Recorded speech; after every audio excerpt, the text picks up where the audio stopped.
Welcome back, everyone. I want to sincerely thank each and every one of you for your incredible support of the channel. Without further ado, let's dive into the Manhwa. In a world where magic and monsters were the norm, a lone adventurer dared to break a taboo. A diary of a certain nobleman once said, "Devouring monsters is taboo in this world." For a human, eating a monster means taking in their evil essence. The first symptom of absorbing this essence is an indescribable elation, accompanied by a strengthening of the body.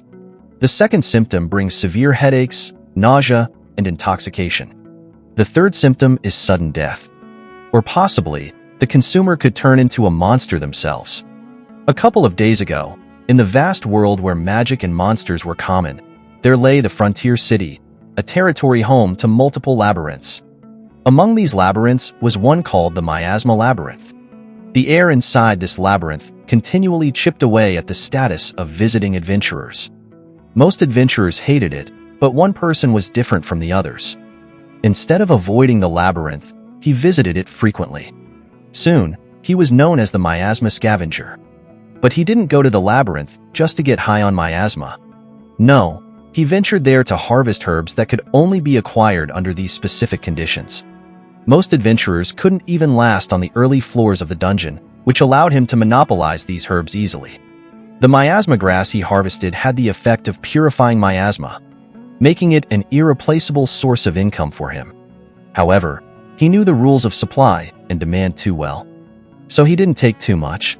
He only took what he needed, an amount that would last him around 3 days.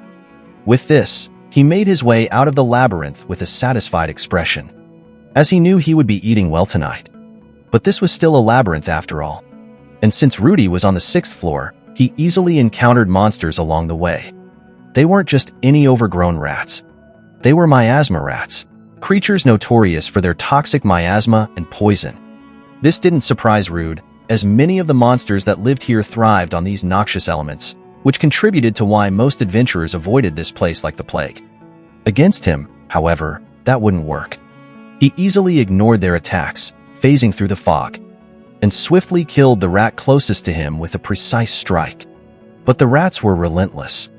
Even after seeing their comrade taken down, they didn't hesitate, launching themselves at Ruid with reckless abandon.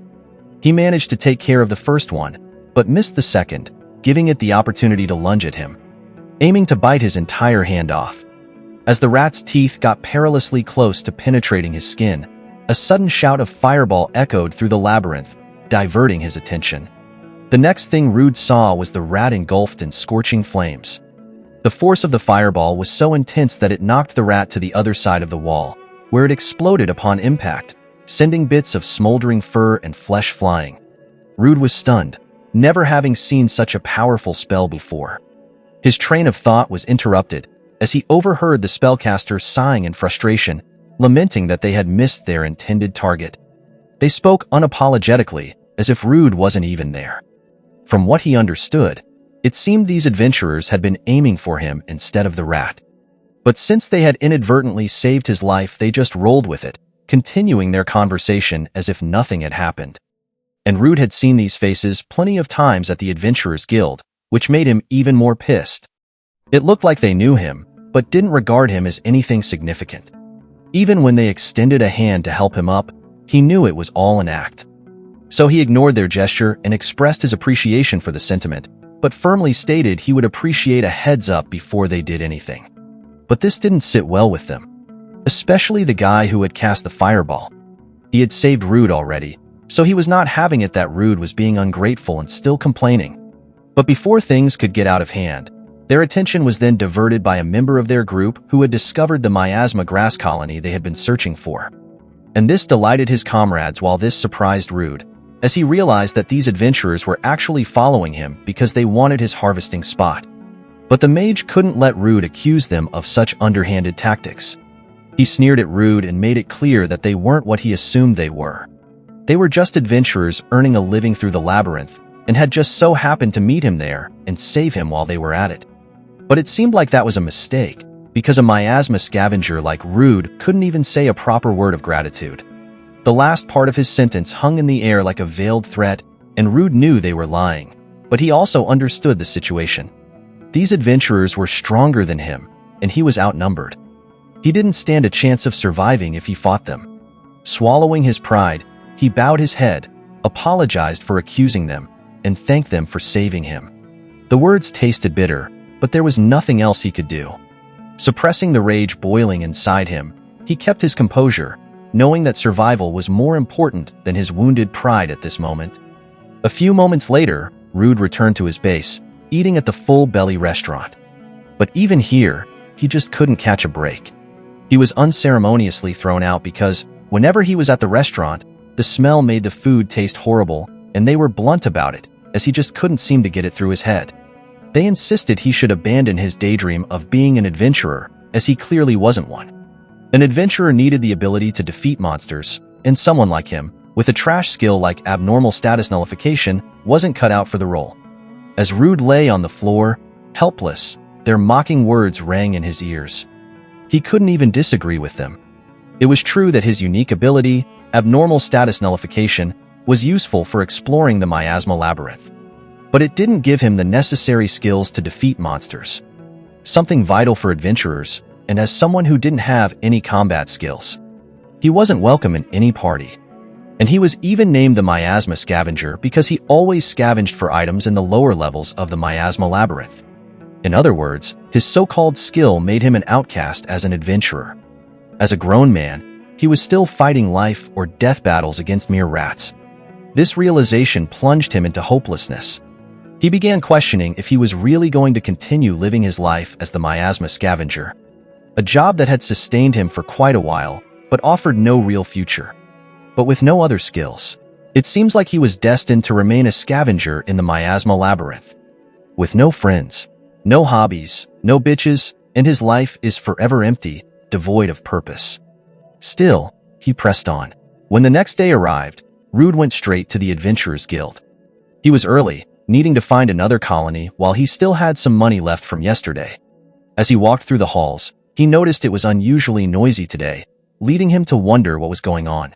But this wasn't his concern though, so he went straight to the receptionist and asked if any good requests had come in. She reported that a new labyrinth had been discovered. The news shocked him. A labyrinth was a place filled with treasures and magic items. A golden opportunity for any adventurer. It was no wonder the guild was so noisy today. But then, the receptionist relayed another piece of news that shocked him even more. And this time it was bad. The price of the miasma herb he usually brought in had dropped starting today. He immediately asked why, and she explained that the miasma labyrinth was never popular to begin with. Now, with everyone focused on the new labyrinth, there would be no demand for the miasma herb at all. This put him in a state of disbelief. The livelihood he had relied on had become obsolete overnight. It seemed he had no choice but to venture into the new labyrinth in the Avalo Mountains. However, the receptionist informed him that he couldn't do that. The new labyrinth's exploration requirement was to be D rank or higher. And as an E-ranked adventurer, he wasn't qualified. He gritted his teeth in frustration. He tried to convince the receptionist, but to no avail. She was just following the rules and believed that even if he did go, he would only end up dying in vain. She couldn't allow that. Her conscience wouldn't let her. With this, dread set in. With no other source of income, he was on the verge of homelessness, doomed to drift away with time. Luckily for Rude, his struggles were overheard by another adventurer who happened to need a porter. The adventurer asked Rude if he was willing to join their party. With no other options and the man seeming trustworthy, Rude accepted the offer. Thus, they immediately rode a carriage towards the new labyrinth. The party consisted of 4 members, including Rude, but the atmosphere was palpably awkward. So the blonde adventurer who had recruited him broke the tension with small talk, expressing his relief at having found Rude. He mentioned that he had wanted someone to carry materials from the new labyrinth, but couldn't find anyone available. It was probably because all the adventurers in the guild were gathered at the new labyrinth, making it difficult to secure a porter. However, the other party members began questioning the blonde adventurer, asking why out of everyone, he chose to dive with the miasma scavenger. Couldn't he find someone better? Clearly displaying their disdain for Rude. But the blonde adventurer couldn't afford infighting within his team, especially before they even arrived at their destination. So he tried his best to defuse the situation, explaining that since Root had been an adventurer for a long time, he believed it was better to have him along instead of a complete newbie. After calming the initial discord, Bayer redirected the conversation by reintroducing himself. He announced that he was the leader of the Scarlet Sword. He then pointed out his companions, Sasha and Rick, both D-rank adventurers like himself. And as a courtesy, Root also introduced himself. With introductions out of the way, Bayer mentioned that before they ventured into the labyrinth, he'd like to know more about Root's capabilities. Root showed him his guild card, and to Bayer's surprise, he noticed that Root could use fire magic. Root quickly clarified that although his power was too low for combat, it proved useful in dark places and for cooking. But before he could elaborate further, Bayer simply smiled and reassured him that his skills were indeed helpful and that he would be counting on him. A few moments later, they arrived at the newly discovered Avelio Labyrinth. The excitement was palpable as it seemed they were the first to arrive. With hope and dreams fueling their steps, they sprinted towards the entrance, eager to start exploring the labyrinth's unknown depths. But as they opened the main door of the labyrinth, loud noises greeted them. Adventurers had already filled the place, so they ventured further inside, only to find the labyrinth occupied at every turn. From gathering herbs to fighting monsters, and even finding treasures, every spot had already been taken. Adventurers were everywhere they went. This immediately pissed off Sasha, who threw a tantrum, kicking rocks in frustration. And so Bayer concluded that most of the first layer had already been explored, leading Rick to suggest that they dive deeper, believing there would be fewer people further down. Sasha quickly supported this idea. But as a veteran, Root disagreed. He believed it would be better to start by mapping the first layer of this newly discovered labyrinth. But his suggestion was abruptly cut off by Sasha and Rick, who criticized him for voicing his opinion. They reminded him that as their porter, he shouldn't be giving out his thoughts, and that this was why he was stuck in E rank, accusing him of having a weak will. Thankfully, Bayer immediately stepped in, defusing the quarrel once more by scolding his team. However, he acknowledged both perspectives and agreed that if things continued this way, they wouldn't get any good results. Therefore, they would need to aim even deeper into the labyrinth, hoping to find less competition and greater rewards. With that decision made, they entered the fourth layer of the labyrinth. Upon arriving, they encountered ferocious beasts that attacked on sight. Root quickly became the target, as the beast could sense his weakness. Luckily for Rick was there to save him, but not without teasing him for being scared and calling him old man. And Sasha and Bayer didn't lag behind either, displaying their honed skills and efficiently dealing with any monsters that came near. Witnessing such prowess for the first time changed Root's perspective. They were strong, far stronger than he would ever become, while he found himself paralyzed with fear, unable to move. In that moment, he realized that perhaps he wasn't cut out to be an adventurer after all. A few moments passed, and they successfully killed the pack of wolves that had charged at them. This victory reinforced their belief that diving deeper was the right call. It was refreshing not having other parties around. The monsters weren't too strong, and they even found some treasure, making this a successful raid overall. Just when Root thought things would go smoothly and uneventfully, Rick commanded him to collect materials from the monsters he had defeated. Root responded kindly, explaining that he couldn't collect the materials as the monsters were too damaged and the magic stones were probably shattered. But this didn't sit well with Rick, and with anger in his eyes, he insisted that Rudy hadn't even looked yet and couldn't be sure if the stones were shattered. So he commanded Root to do as he was told and not slack off. And given that they had hired him as the porter and Rick had saved him numerous times, Root complied. But as he suspected, the monsters were all mangled, their guts and blood creating an awful smell that made it difficult to collect the stones. He considered using his fire skill to burn the corpses, slightly cover the stench. However, this led to more teasing from Rick, who laughed and suggested it looked like Root was about to eat the monster corpses. But he won't lie, they have been exploring for a while, and he is starting to feel hungry. So even monster meat's starting to look delicious. And Sasha just looked at Rick with disgust for even thinking that. Not only because it was gross, but also because eating monsters was taboo among adventurers. The mana absorbed into their bodies could have unpredictable effects. And Rick smirked at how serious she was being and clarified that he was just joking. He assured them that once they got back, He would use the money they earned to eat as much delicious food as he wanted.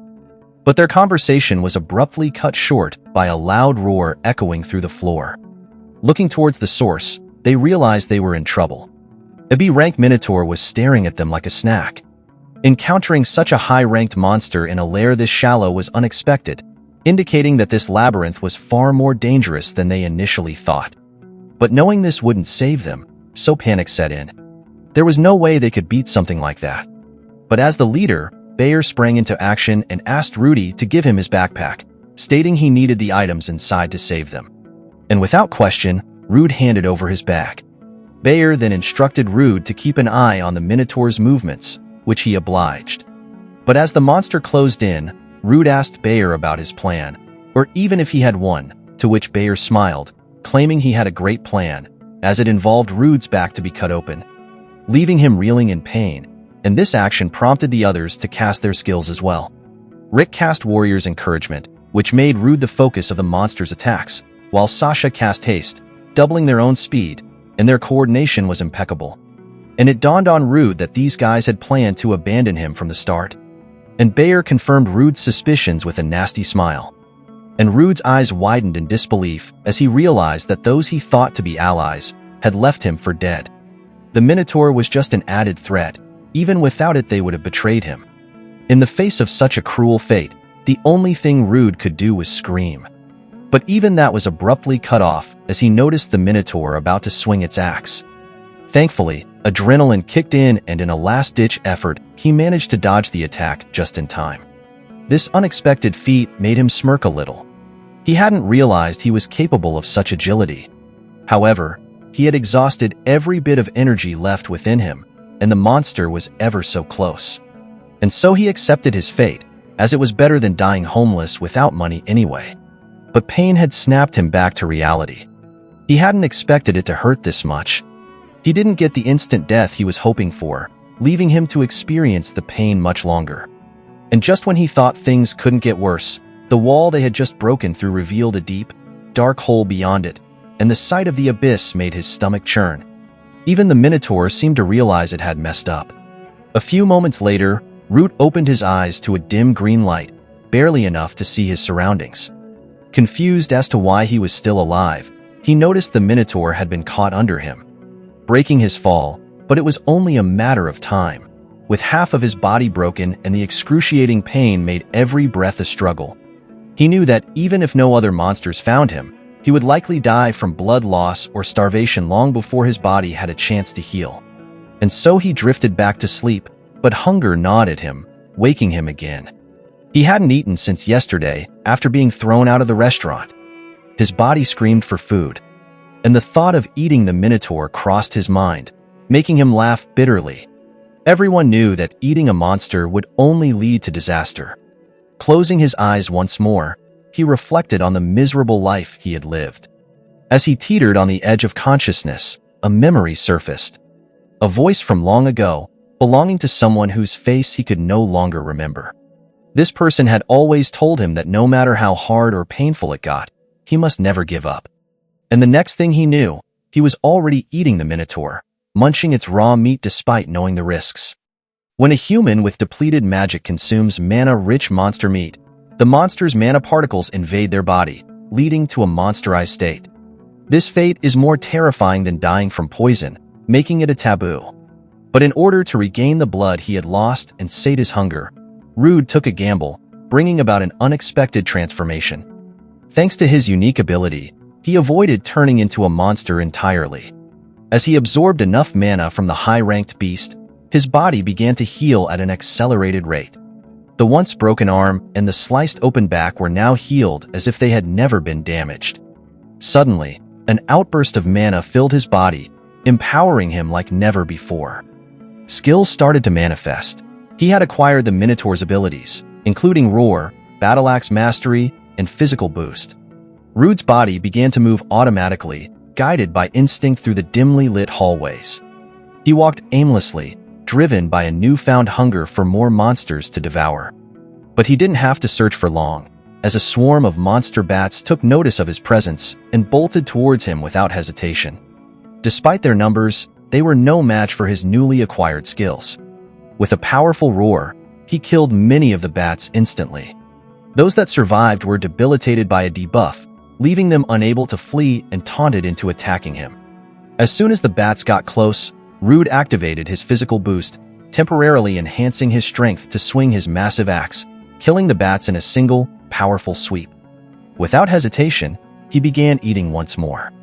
What the F, what the that's one of those creatures. You know it was too late.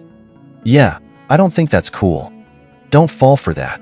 No Umbra has this TP, I guess. So I think you can just leave it at that. Still near no, you see it? This is a cruelty hazard. As predicted by his new skill, a mass of monsters emerged from the dark, attacking him together.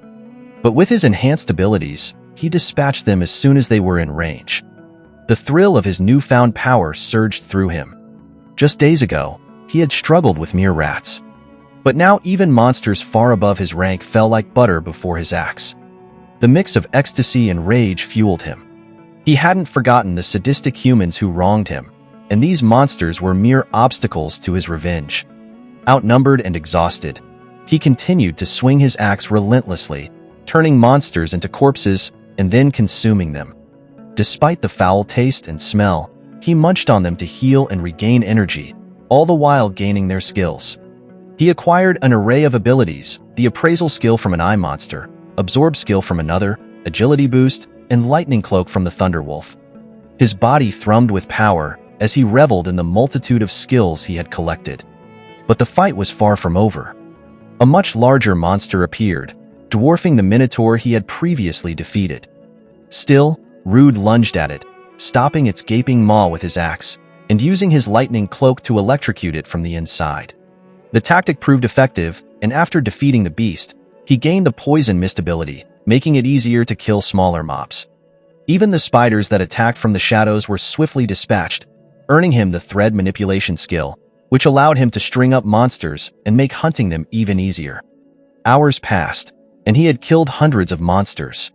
Yet, the struggle only intensified.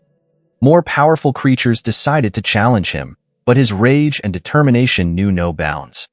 He wouldn't let anything stop him from escaping this hellhole and exacting his revenge. Swinging his axe left and right, he noticed his mastery improving. The battle axe now felt like an extension of his arm, and he could sense the monster's magic without even looking at them. It was as if his entire being had adjusted to the labyrinth, as if he had been there for years. His eyes lit up with a feral gleam, knowing that these monsters were nothing but dead meat. A few moments later, Rude emerged from the labyrinth's entrance, finally seeing the light of day once more. He had never expected to make it back, but he had survived. Ecstatic, he couldn't help but shout with joy. Meanwhile, inside the Adventurers Guild, everyone was discussing the recent events with worried expressions. A tragedy had taken place in the labyrinth, and at the center of it was Bayer's group, who had reported the incident to Lankers, Bologna's branch guildmaster. After listening to their report, Lankers had rounded up all the adventurers who were in the labyrinth, except for Rude, who was still missing. Bayer confirmed this with a grief-stricken expression, explaining that when they encountered the Minotaur on the 4th floor, Rude was killed before they even had a chance to protect him. Even Sasha and Rick had put on their Oscar-worthy acting skills to use. Crying as if they were genuinely grieving, Lankers believed their story for now, understanding the gravity of the situation. For the time being, he prohibited entry into the labyrinth. Even the receptionist was distraught, believing that the adventurer she saw regularly would never return. To her surprise, that same adventurer suddenly appeared right at the door. His arrival shocked everyone, especially the trio. They began sweating bullets, but Bayer quickly composed himself and acted accordingly. He rushed towards Rude, pretending to be relieved to see him alive and well. In reality, he got close to threaten Rude, warning him that if he said anything unnecessary, he would kill him on the spot. And just like before, Bayer's cronies followed suit, acting all buddy-buddy, as if they hadn't just tried to kill him. Even Shasha, the audacious bitch, claimed they had tried to go back to look for him but couldn't, because the labyrinth was closed. Despite the absurdity, Rude appeared stunned and compliant, prompting Bayer to happily proclaim a celebration of his survival, suggesting they relocate to a more secluded place. However, something was off. An intense pressure emanated from Rudy, rendering them unable to move. This was impossible for them to comprehend. But before they could react, Rude told everyone the truth, declaring that these guys had used him as a pawn. Judging by everyone's reaction, Bayer knew they were screwed if he didn't clear things up, so he shakily asked Rude what he was talking about. But Rude ignored him, indifferent to his panic. This prompted Linkers to step in and ask Rude what he meant by being used as a pawn. Rude recounted what had happened. Bayer had stolen his supplies and attacked him from behind. Rick had used a skill to lure the Minotaur towards him, and then Shasha had cast haste on the trio so they could run away. Immediately, Bayer approached Lankers, trying to convince him that they didn't do any of that. But Lankers knew better. He had been in the business for quite a while and could spot a two-faced liar when he saw one. To clarify the truth of the matter, Lankers mentioned that he had a guest who could help them. And from the shadows emerged a girl draped in a violet robe. Her presence alone made it clear she was a truth officer. This revelation completely shocked the trio. Truth officers rarely left the royal capital, so they demanded to know why she was there at such a convenient time. Lankers confirmed it wasn't a coincidence. He had already suspected them, as there had been an unusually high number of deaths among the porters temporarily joining their party. So, he had called in an old favor to bring the truth officer here. And without further delay, the truth officer did her job. With just a glimpse at the group, she revealed to everyone that the members of Scarlet Sword were lying, and that Rude's claims were the truth. Bayer was in a state of shock, his world tearing apart so fast that he couldn't comprehend it. The reputation he had meticulously built crumbled, as everyone immediately turned against him and his group. Desperate, he panicked and questioned the truth officer, demanding to know what someone like her could possibly know. And Lankers was just baffled by Bayer's audacity. Still, he answered for the benefit of those who didn't know, explaining that truth officers possessed a skill impossible to acquire later in life. A skill whose effectiveness rivaled that of a unique skill. It was the true skill, and no lie could pass before it.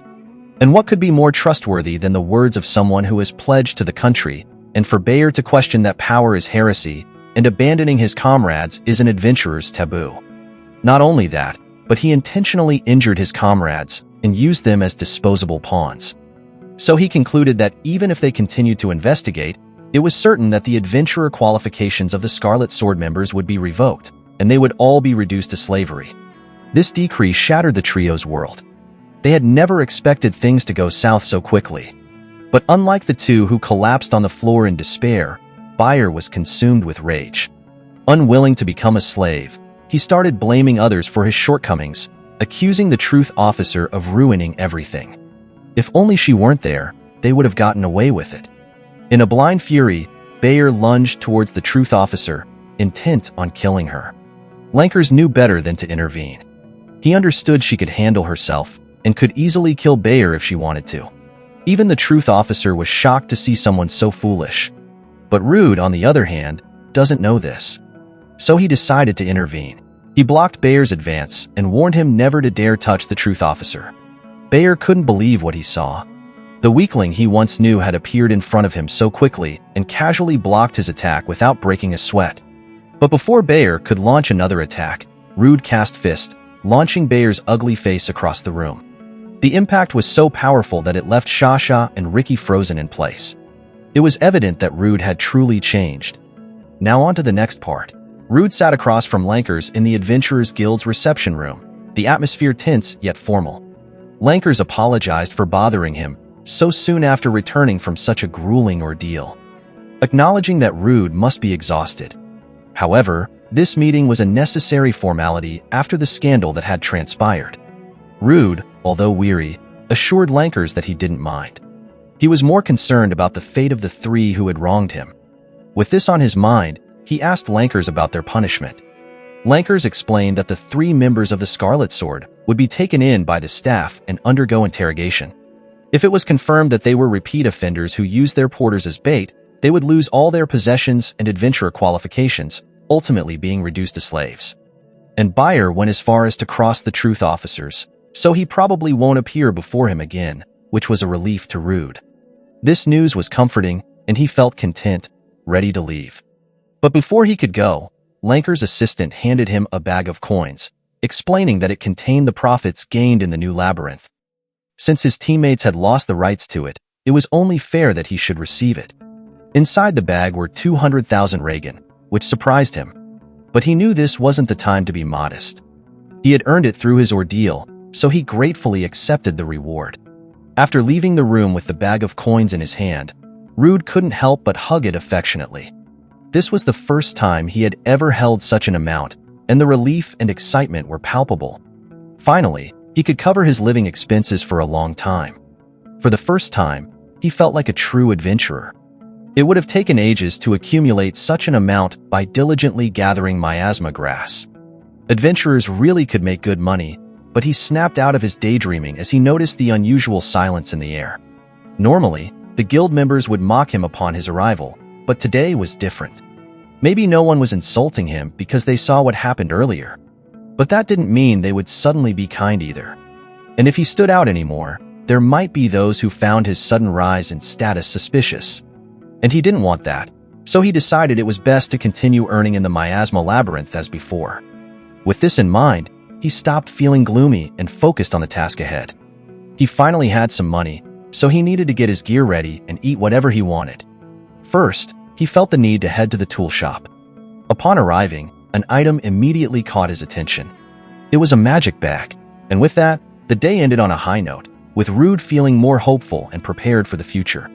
When the next day arrived, Rude ventured into the miasma labyrinth as he used to, slaying the monstrous rats with ease. And the fact that these creatures, which once posed a significant threat, were now defeated so effortlessly left him feeling bored. Just 2 days ago, he would have had to avoid a group of 5 of them. Things had certainly changed. To better understand his current situation, he used his appraisal skill on the rats. Surprisingly, the skill he had obtained by consuming the evil eye monster could even be used on corpses.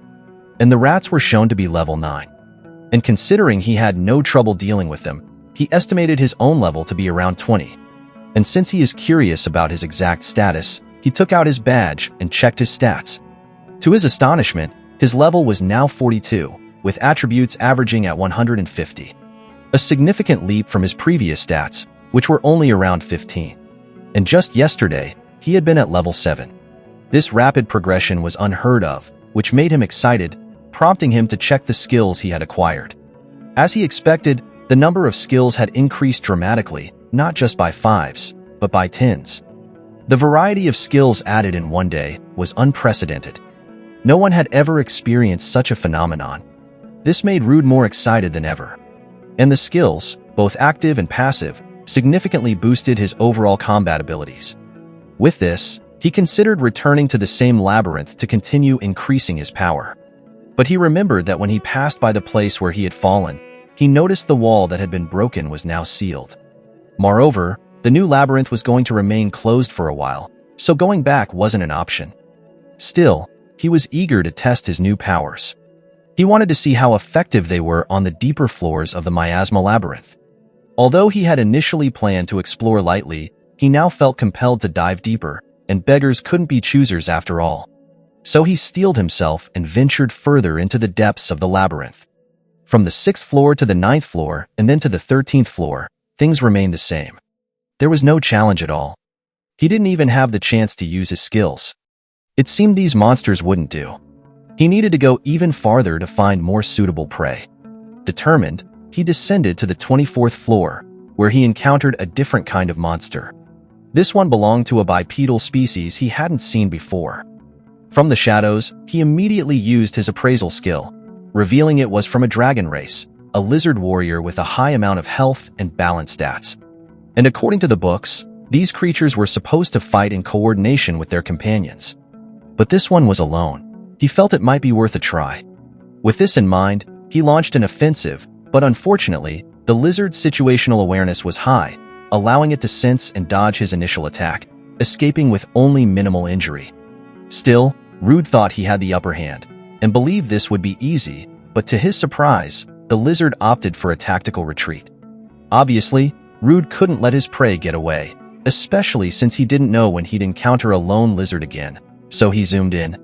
And after a few more steps, he realized he wouldn't have to chase for long. The lizard had reached a dead end, and feeling more confident, he prepared to finish it off. But as he got close, he noticed the lizard's expression had changed from one of panic to a smirk. Instantly, Rude understood he was in deep trouble. He had stupidly walked into a trap and had been set up. The smirk on the lizard's face turned into a guttural laugh, echoing through the dimly lit cave. From the shadows, more lizard warriors emerged, their eyes gleaming with malevolent intent. Rude's heart pounded as he realized that even with the difference in level, this situation is bad. The odds had shifted dramatically. But Rude had killed monsters in groups before, and this was no different. He decided to take them down one by one, lunging at the injured lizard with brute force. He knocked it down, making it defenseless. Just as he swung to kill it, another lizard blocked his attack. Before he knew it, another appeared behind him. Luckily, he managed to dodge, surprising the lizard with his quick reaction.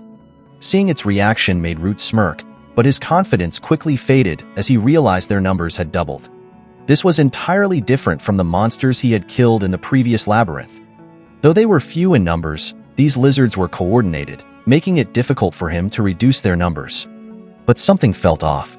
Even if these monsters were good at working together, using such ambush tactics and coordinating their movements to this extent was unbelievable for lizards. He realized that just before they showed such coordination, there was a high-pitched sound, likely a command. With this in mind, he scanned his surroundings beyond the lizard men in front of him, and saw a differently colored lizard standing at the back. Wait, is that? Oh no, damn, he's cooked. Nah, I'm just kidding. He scanned his surroundings beyond the lizard men in front of him, and saw a differently colored lizard standing at the back. Immediately, he used his appraisal skill. As expected, it was a lizard general with a much higher level and overall stats. But what caught his attention more was its ability called the command skill. This explained why the lizards were fighting so well and efficiently. This find made him smile, as he finally knew who to kill first. But the general noticed his gaze as well, and commanded everyone to kill him as fast as possible. They rushed in all together, but instead of fighting them head-on, Rude had another plan in mind. Using his physical boost, he swung his sword in fury, forcing the lizards away and opening a path. And when the lizards thought he was about to charge at them again, he used them as a platform to give himself a boost, avoiding the other lizards and heading straight for the lizard general. The sudden move caught the general off guard, its eyes widening in surprise, as it was unable to defend in time, and received Rude's attack head-on. But to Rude's surprise, the lizard he thought would be cut open was just standing there, alive and unscathed, and the general took advantage of Rude's momentary shock to counterattack. And being so close, it was impossible for Rude to dodge. But just like the general, the blade didn't pierce Rude's body, as he had activated the armor spider's steel body. With this, the general realized they weren't his match, so he stepped back, with uncertainty flickering in its eyes. But this just gave Rude the chance to analyze them more closely. Rude wondered what had happened to his attack. He definitely felt the impact, yet there wasn't a single scratch on the general. And he knew the general didn't possess a skill that enhanced its durability, so it had to be someone else's power. With this, he scanned the soldiers again. Initially, he couldn't see any particularly special skills among them, but his attention was diverted to an injured lizard with a particularly familiar wound. Checking its stats, he noticed its substitute skill. This was why the general had survived. The injured lizard was taking the damage instead. Immediately, Rude zoomed in on this particular lizard, plunging his sword to end its misery. While doing so, he felt a strange connection to this lizard, an underling reduced to a substitute and a sacrificial pawn. But now, it wouldn't have to suffer any longer. As he pulled his sword from its lifeless body, he promised that the others wouldn't have to worry either, as he would make sure to end them all. Meanwhile, the general's eyes widened in panic as it realized what Rude had done. With its backup dead, the next strike from Rude would surely cause real damage. With this, desperation fueled its orders as it commanded all its minions to attack together. It was now or never. If they couldn't kill this human, they were doomed. Unfortunately for them, this was exactly what Rude wanted. With the general joining the fray, the situation became much easier to handle. Utilizing his thread manipulation skill, Rude transformed into your friendly neighbor Spider-Man, slinging himself up and out of reach of their attacks, while also positioning himself perfectly, allowing him to ensnare the entire group in his sticky web. Caught in the sticky trap, the lizard struggled helplessly. Rude approached the general, a victorious grin spreading across his face, showing to it that he had won the battle, and with a quick and decisive strike, he separated the general's head from its body. And the remaining lizards, now leaderless and trapped, soon were swiftly dispatched. And with the immediate threat eliminated, it was time for Rude to eat. This time, he wouldn't have to resort to eating raw flesh. He had come prepared with his cooking items stored in his newly acquired magic bag. Like any magical world, magic bags had expanded space inside and significantly reduced the weight of the items within. Most adventurers couldn't afford such luxury, but Rude wasn't a normal adventurer anymore, allowing him to enjoy such item. From it, he took out his galvanized round skillet, an eco-friendly wood veneer cutting board, and seasonings borrowed from his aunt. And with everything ready, he began cooking with palpable excitement. On the hidden floor, he had been desperate to survive, but he had always wanted to try this. And the savory aroma of cooking meat soon filled the air. Rude expertly seared the monster flesh, adding a pinch of this and a dash of that. The meat sizzled and browned beautifully in the skillet. When the meal was finally ready, the meat looked so scrumptious. This was the first time he had ever seen such a juicy meat that made him drool like this. Without thinking twice, he gobbled it up, savoring the flavors that exploded on his tongue. Who would have thought monsters could taste like this? He even felt that he might get addicted to it. With this realization, he knew that if he cooked it just right, he might never go hungry again. Not only did the meal satisfy his hunger, but it also granted him new skills. Most notably, he acquired the command skill.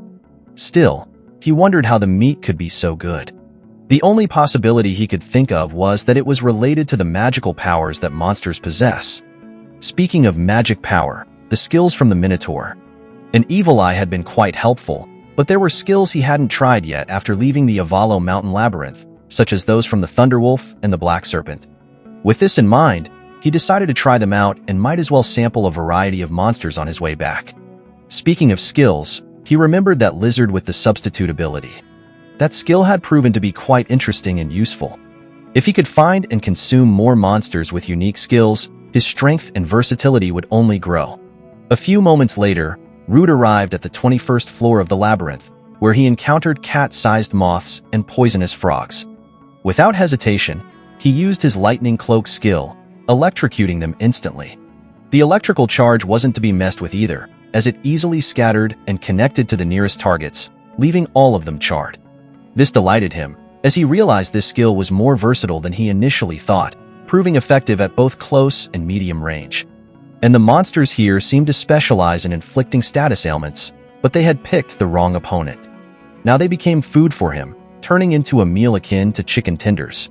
Biting into them was just as delicious, with the poison frog meat melting in his mouth. The seasoning even reminded him of Morphus, making him crave a beer. In addition to the satisfying meal, he gained new skills such as venom, temperature variation, poison scale powder, paralysis scale powder, and aerial slash. These were excellent additions to his growing arsenal, but his attention was soon diverted by a crashing sound and human voices echoing through the cave.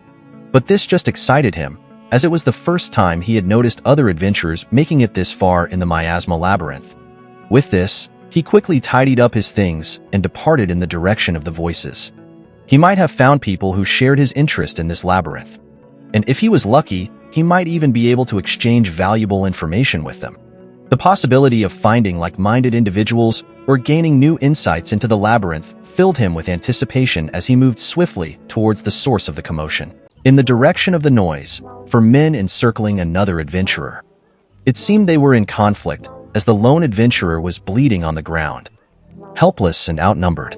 But the attackers were also roughed up, sporting bruises from the fight despite their numerical advantage. They couldn't believe she still had so much magic left. But the leader just smirked, as he found the trouble worth it since they had got themselves an elf woman. Removing her hood to reveal her flawless face, they marveled at her beauty, but more excited to know she would make them rich. And that is because elves were rare in this region, and their appearance was highly coveted, with royalty willing to pay a hefty sum for one. But their greedy celebration was interrupted by a voice echoing from behind.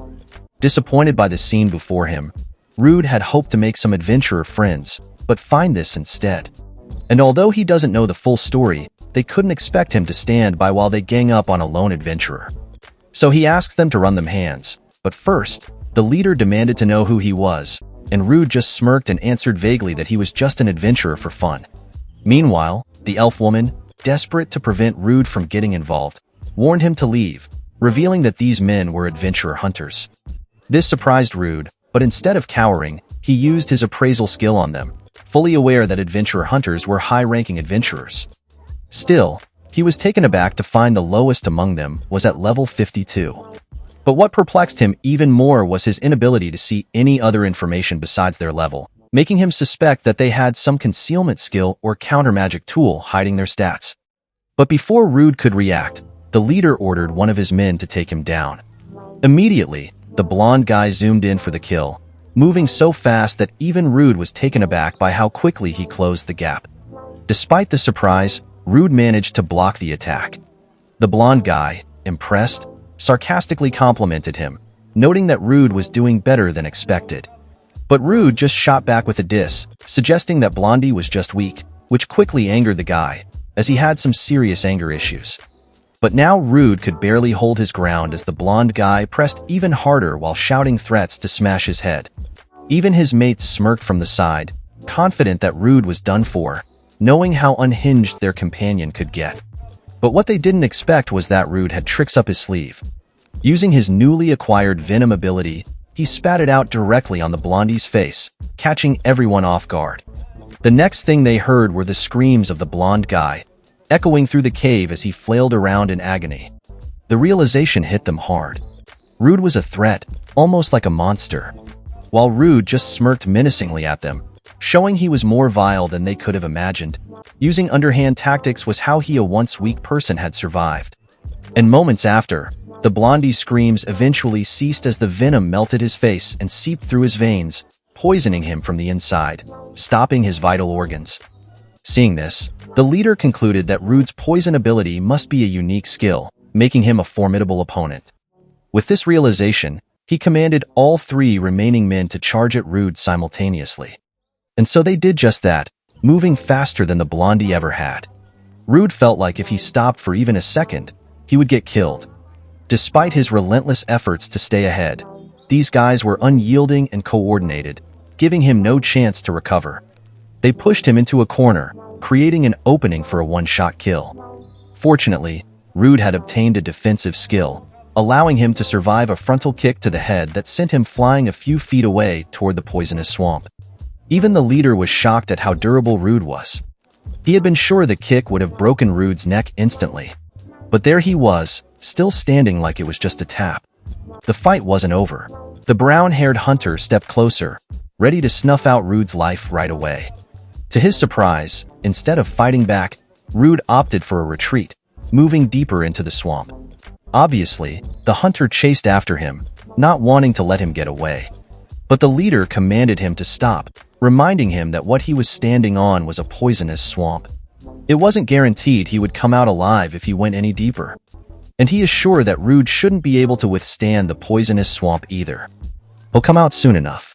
And as Rude turned around, he noticed the hunters hadn't chased after him, making him wonder just how long they were planning to stay in the poisonous swamp. So it seems like they are still adventurers at heart, as they decided to make it a competition on who would be the first to give up. Unfortunately for them, Rude had the home advantage. He even felt lucky that he had fallen into this poisonous swamp, as it was the perfect circumstance for him. On top of the usual miasma, the poisonous vapors around the swamp would rapidly drain the adventurer's stamina, so he just stood there and watched as they began to struggle, the swamp's effects quickly taking their toll on them. And with few minutes more, the hunters were breathing heavily, wondering how long he planned to stay in the swamp. It had been about 10 minutes already, and they could feel their heads hurting and nausea setting in. Luckily for them, they wouldn't have to wait long. As Rude decided it was time to act, although he wanted to weaken them a bit more and wasn't affected by the poison, he realized that any longer might become an even bigger burden on the injured elf. And so he approached them and asked mockingly how they felt, being affected by both poison and miasma. The hunters, thinking he was a dead man walking, didn't bother with his questions and were sure to make him pay for causing them so much trouble. But as Rude got closer, instead of a face showing suffering, He greeted them with a smile and revealed that he was unaffected by any status abnormalities and didn't really know how much pain they were feeling. This immediately angered the hunters, realizing they had been tricked. Fueled by anger and frustration, they attacked him, even though he was still in the swamp, dancing on top of Rude's palm. And due to poison gradually drained their stamina, and the accumulated miasma lowered their stats. It was much easier for Rude to overpower them, but being outnumbered, it was easy for him to show an opening, in which the brown-haired hunter took advantage of it and attacked him. But this was just a trap set by Rude, and now that they are where he wanted them, he quickly used his lightning cloak to electrocute the two hunters, and the closest one died instantly, while the other barely managed to stand. So in a last desperate attempt, the remaining hunter launched himself at Rude, but Rude activated his aerial slash skill, cutting the hunter into pieces before he could even get close. As the horror unfolded, the leader of the adventurer hunters was stunned, unable to believe what had just transpired. He shouted in disbelief, demanding to know why a human possessed a monster's skills, but Rude has no obligation to explain. So he simply zoomed in for another attack. The adventurer they had previously overpowered now seemed stronger than before. Or rather, they were relatively weaker. And he was now overpowering them. Despite having superior fighting skills against humans, the leader found himself at a disadvantage due to the miasma's effects. Still, he was determined not to lose, as he had worked his damned hardest and overcome much greater foes. So he used agility enhancement to kill Rude as he charged. But Rude just met him halfway with his physical boost and shattered the hunter's sword in half before the blade could even reach him. The next thing the leader felt was his torso splitting from his lower half. And he collapsed, lifeless and broken like a Kit Kat, defeated by a novice. A few moments later, Rude and the elf were walking to get out of the labyrinth. The elf went ahead to thank Rude for saving her, expressing that she didn't know what would have happened if not for him. Rude replied that it was nothing, as he couldn't just leave her in that situation. But as they walked, he noticed that she was trying to be brave, but her body was still affected by the miasma. Even though he had done what he could for first aid, he knew that she must be hurting. But putting those thoughts aside, he found it rare to see an elf in such a remote area, so he wondered what kind of circumstances had led her to be chased by adventurer hunters. But his train of thought was disrupted by a sudden sound approaching. Looking in the direction, he saw a moth much larger than the ones he had encountered before, which he assumed to be the leader of those moths, furious at what he had done to its underlings. Immediately, he used his appraisal skill and saw that it was a level 37 Great Mothfish, with stats averaging 110 and 6 skills in its arsenal. Despite this, Rude felt confident in taking it out. He had killed so many of them already. So he believed that its size alone wouldn't be enough to defeat him, and he launched himself at the Great Mothfish. But as soon as he got close, it used its aerial slash, with great reflexes. He dodged it just in time, but the attack went so far back that the elf was almost hit by it, prompting him to ask if she was okay. Thankfully she was, so he refocused on attacking the Mothfish. It seemed to have decided to fly away to create distance and attack from there. Rude quickly showed it that its tactic was futile by using his own aerial slash, widening its range to slice not only its body but its wings as well. This quickly angered the Great Mothfish. With its wings tattered, it couldn't fly away anymore. So it resorted to using its paralyzing scales, but this just made Rude laugh. That kind of attack had no effect on him. However, his composure immediately shattered as he realized he wasn't alone. The injured elf might suffer from the attack, but it seemed he didn't have to worry about her. She demonstrated she could handle herself just fine, obliterating the scales like they weren't even there. This was quite a surprise. Rude hadn't expected her to have such a powerful skill, which made him more curious about how the hunters overpowered her if she possessed that kind of strength. He realized there was more to her story that he hadn't uncovered yet, but that wasn't his priority, as he still had an opponent to deal with. And so Rude swiftly moved in and killed the Great Mothfish. But instead of him inquiring more about the elf, she approached him and started asking questions first. She was curious, noting that poison and paralysis didn't work on him either, and that his skills were almost like a monster's. She asks him how he had such ability, and Rude just laughed awkwardly as he tries to find a way to explain without revealing too much. Unexpectedly, the elf collapsed on the spot, prompting him to ask if she was okay and if she had been hit by the paralyzing scales. Gasping on the floor, She replied that she wasn't hit, but it was something different, since he had saved her. She felt he had the right to know the real reason for her circumstances, so she promised to tell him her story once they were out of the labyrinth. They hurriedly exited the labyrinth and rested in the forest just near the entrance. Without the miasma hindering their breathing, the elf felt much better. And as promised, she began explaining the situation. But first, she felt it was only right to introduce herself properly. Her name was Alicia, a former adventurer. And the name immediately rang a bell for Rude. So he quickly asked if she was the famous Alicia from the S-rank party. This made her smile, as it would make her story easier for him to understand. She confirmed his assumptions, revealing that she was indeed Alicia from the Azure Trails, the renowned S-rank party of the Kingdom of Ludius. Everyone knew its members. Just as Rude recalled, the Azure Trails had met a tragic fate that forced them to disband. 5 years ago, they were overpowered by a great monster. On that fateful day, they challenged the beast awaiting them at the deepest part of the S-rank Abyssal Labyrinth. In that battle, their leader died.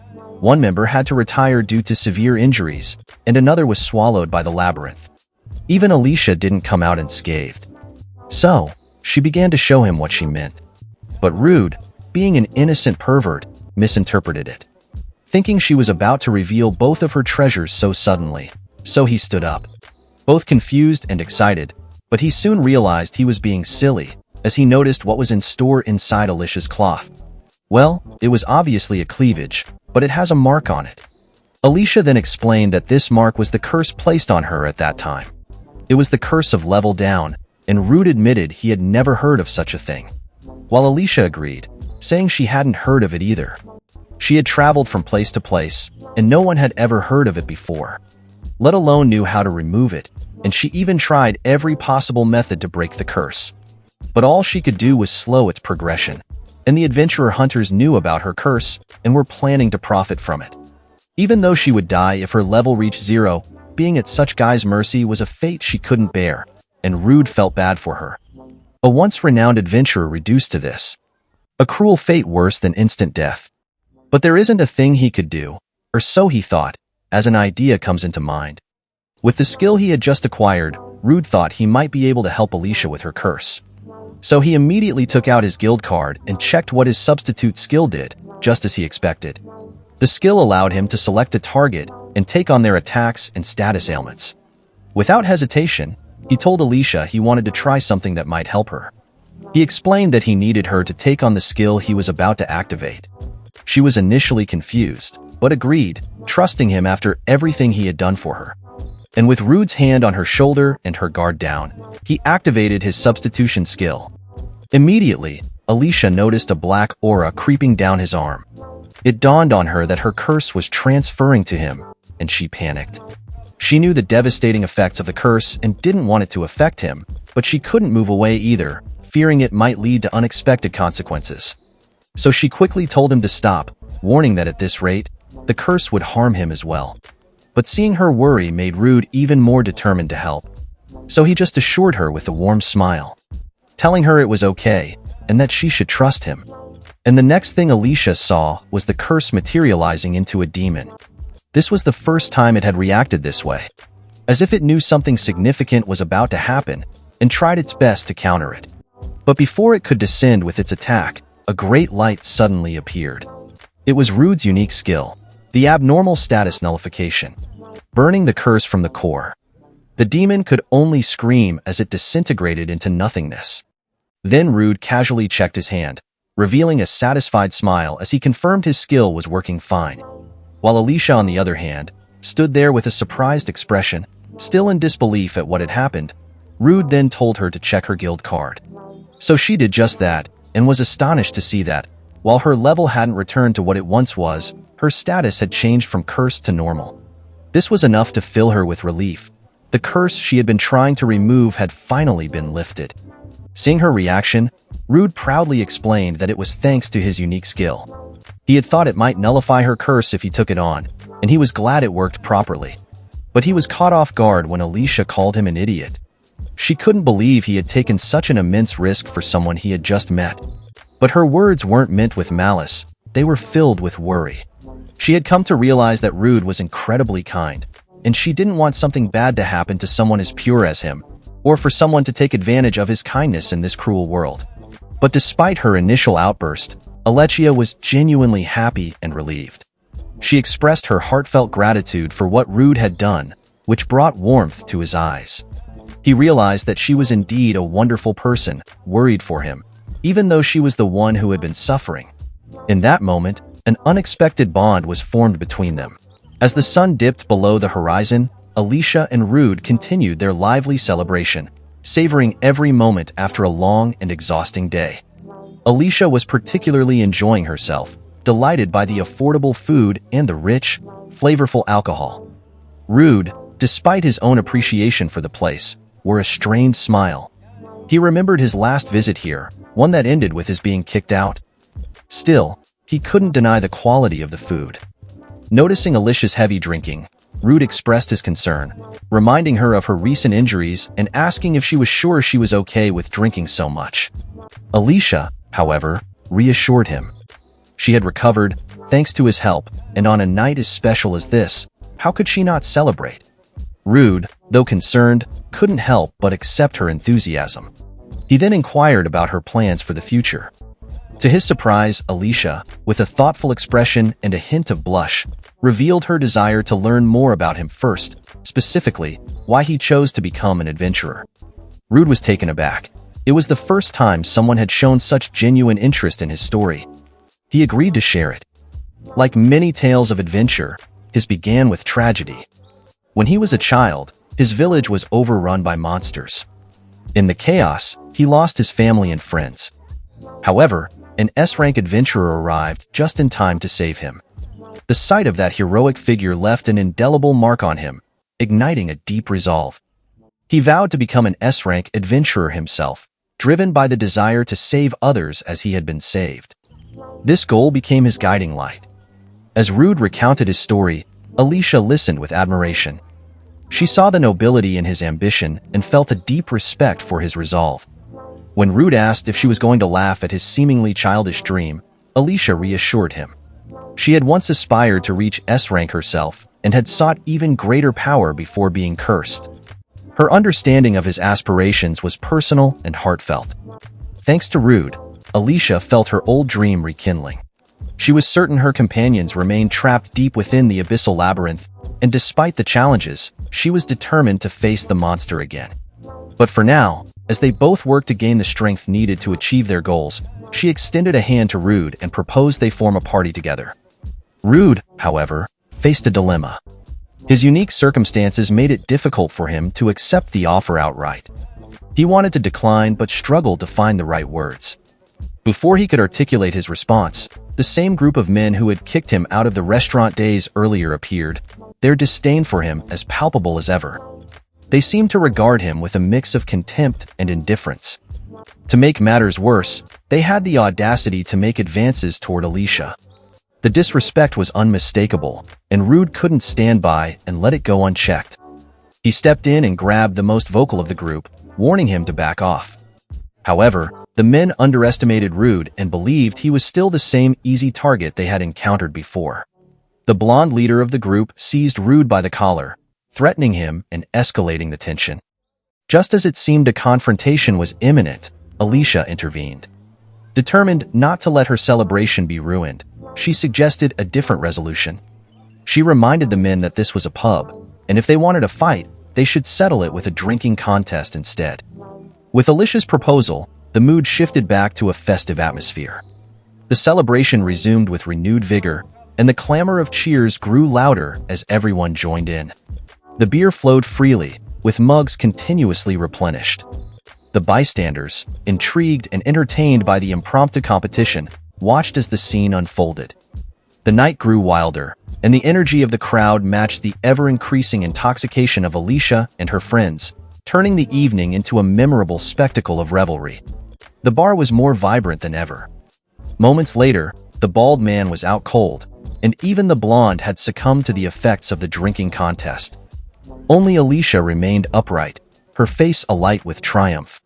She was thrilled to demonstrate what a true elf was capable of, and the crowd's cheers only fueled her pride. Her victory in the contest further bolstered her confidence, and she looked at Rude with a triumphant, smug grin, seeking his approval.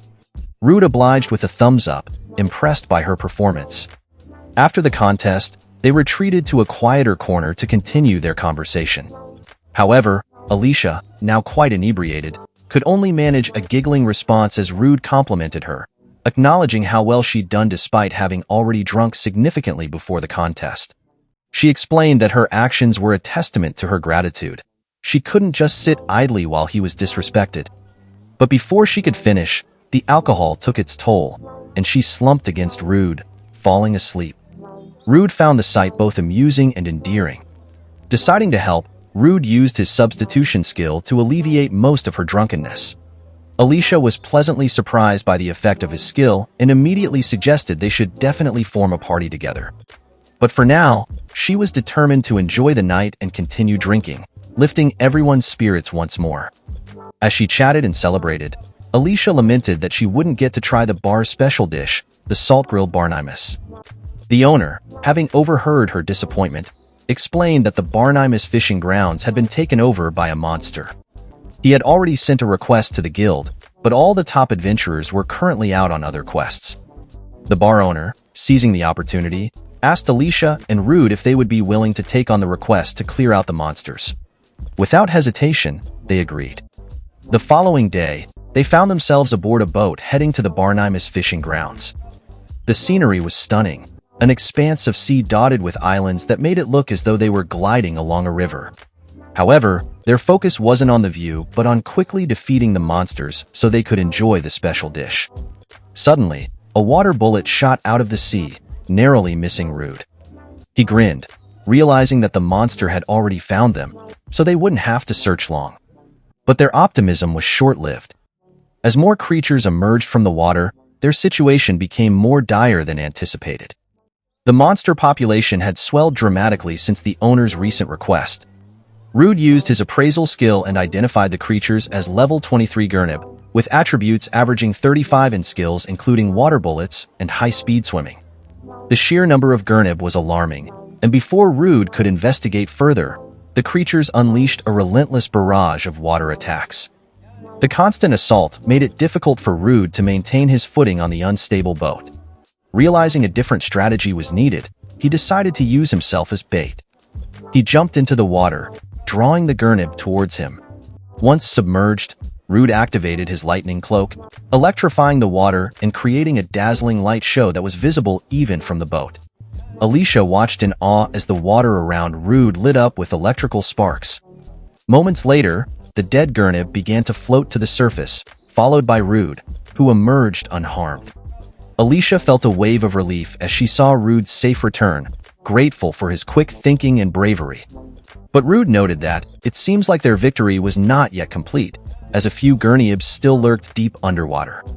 And the fact that these creatures weren't attacking puzzled Rude, so he wondered if they were simply cautious, or perhaps protecting something.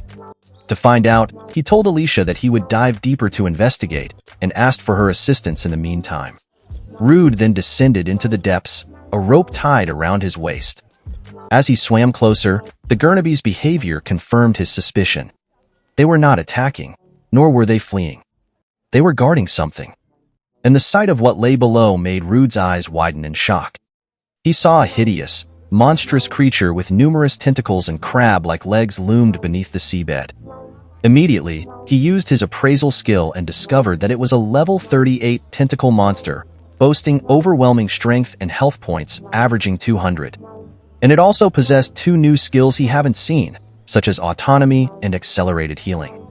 But what astonished him even more was the discovery at the tips of its tentacles, with the crab-like shells just detached from its main body, and then suddenly transformed into Gurnibs. This explained their rapid multiplication. If he didn't defeat the tentacles now, there would be no point in continuously killing the Gurnibs. But since the creature showed no sign of attacking, Rude decided to retreat and prepare for a more strategic assault. But this is what the cunning tentacle monster wanted. So as soon as he turned away, it seized its chance to grab Rude's legs and yanked him deeper into the ocean. And the Gurnibs swiftly followed and swarmed around him with their jaws open wide, ready to devour him alive. But they were out of luck, for they are against rude. And so he enveloped them in his lightning cloak once more, electrocuting the surrounding fish while simultaneously damaging the tentacle monster. And he kept the skill active, intending to kill the creature. But the monster's cunning nature showed again, as it separated the tentacles holding Rude. And seeing this up close, Rude was sure that this was its autonomy skill in action. And now he realized how cunning this boss monster really was. But his trains of thought was disrupted, as he noticed the tentacle monster was already up close, and was about to throw some hands, but Rude knows better not to fight it with his breath running out. So he tugged his rope hard to signal Alicia on the boat and leave everything to her. And as always, she didn't disappoint. Alicia quickly understood the signal and sprang into action, using her wind magic to pull the rope as fast as possible. With her help, Rude managed to escape the tentacle monster's attack just in time. And a short while later, he made his way back to the shore, exhausted from the ordeal. But after catching his breath, he thanked Alicia, then explained the situation, and that there's a boss deep underwater that continuously produces gurnibs. It also has an accelerated healing skill, so he needed to hurry back before it fully recovers. But Alicia thought this is a bad idea, as the monsters have a huge advantage over them in the water, and her magic won't reach down there either, unless he has a plan in mind that he would like to share. And Root confirmed that he had a plan, but he couldn't share it easily. What he was about to do was considered taboo not just for an adventurer, but for everyone in this world. So he hesitated, torn between revealing his secret or giving up and letting the monsters live another day. But he knew that if left unchecked, they could grow more powerful and disrupt the ecosystem, endangering those living near the sea. And he couldn't allow innocent people to suffer because he was afraid to reveal his abilities. And Alicia wasn't a stranger anymore, as she had trusted him with her curse and had even formed a party with him. That's why he felt he should reciprocate. And so, with determination, he turned to Alicia and said he needed to share something important, but made her promise not to tell anyone.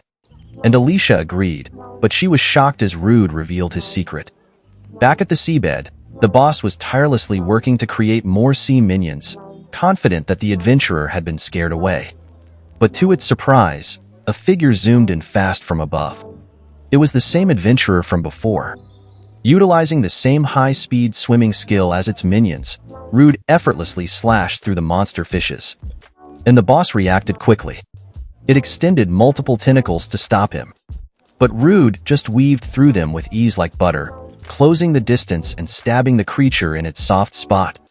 Still, the boss was thinking it still had a chance to counterattack, so it lashed out another attack. But Rude just smirked and activated his lightning cloak, electrocuting it from the inside. And with that, he successfully killed the boss, and all the remaining fish monsters around him fell as well. And the fishing spot should now return to its peaceful state. But Rude's mind was preoccupied with thoughts of Alicia. After witnessing him devour a monster, he wondered how she felt about him. What would she say when they got back? The uncertainty gnawed at him, but he braced himself for whatever was to come.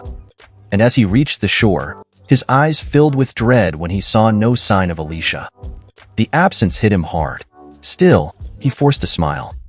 As he questioned himself why he even assumed she'd wait for him, he got his hopes up again. But as he walked back, despite the smile he wore, you could see his whole body slump under the weight of his emotions. But all of it faded as he heard Alicia's voice again. She emerged from the bushes carrying a bunch of wood and twigs she had gathered near the forest, and was relieved to see that he didn't look hurt. So without missing a beat, she continued with her task, assembling the branches she had gathered for a campfire. Explaining she couldn't just sit still while waiting, and wanted to help him dry his clothes. But Rude was just standing there shocked by how casual she was after finding out what he was doing with the monsters, so he asked if she was really okay with that. Which she admitted that it did surprise her quite a bit, but the fact that he trusted her enough to reveal his secrets made her happier than anything else. With this, a sudden spark made his world more colorful than before, and her smile helped this grow stronger. And so he thanked her, feeling a warmth he hadn't felt in a long time. And now that his worries were out of the way, he confidently revealed that he wanted to get the boss's skill as well, so he cut off a part to bring back. But he thought it might be strange if only he ate, so he brought back some Barnabas fish too. And before he could even finish his sentence, Alicia's eyes lit up excitedly, and she told him she would love to eat it. And her enthusiasm made him smile. She was totally different from anyone he knew, subverting every expectation he had. And they prepared the food together. And while they did, Rude decided it might be the right time to tell her about the first time he ate a monster. A few moments later, night enveloped the land, and only the campfire illuminated their surroundings. Alicia was happily eating the food Rude had prepared, listening intently to his story.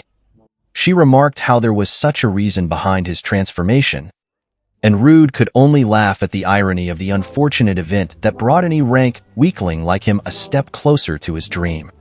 Alicia couldn't help but be thankful for that event too, as Rude had used his newfound power to save her from the adventurer hunters and lift her curse. As she savored the meal, Alicia commented on how surprisingly delicious the cooked monster meat looked. Rude confirmed her observation with a grin, explaining that monsters taste pretty good when cooked right. He mentioned that he didn't need to eat it anymore, but wanted to try cooking it properly. When he offered her some, Alicia declined, not wanting to risk the same symptoms he had experienced. With that out of the way and Rude opening up to her, Alicia asked again if he was willing to join her party. But Rude, who was still wary from past betrayals, needed to be sure of her intentions. He asked why she was so eager to team up with him when she could have stronger acquaintances. And so Alicia explained that it had been 5 years since she got cursed. Even if her former comrades didn't die in the labyrinth, considering the human lifespan, many might have retired. Moreover, most adventurers on the front lines have quite a few screws loose, making it hard to trust them with her life. For adventuring together, she wanted someone she could trust with her back, and she believed Rude was that person. This answer resonated with Rude, as trust was what he sought too. With this understanding, he finally agreed to form a party with Alicia. The night felt warmer than ever, their newfound companionship bringing a sense of hope and warmth to the otherwise cold world they navigated. With this, the chapter ends here. I hope that you liked today's video, and if you did, hit that like button as today's like goal is 100 likes. Comment next part down below for the next part. Also, consider subscribing with the notification bell on to get notified as soon as a new video drops onto the channel. I'll meet you in the next video. Until then, thanks for watching.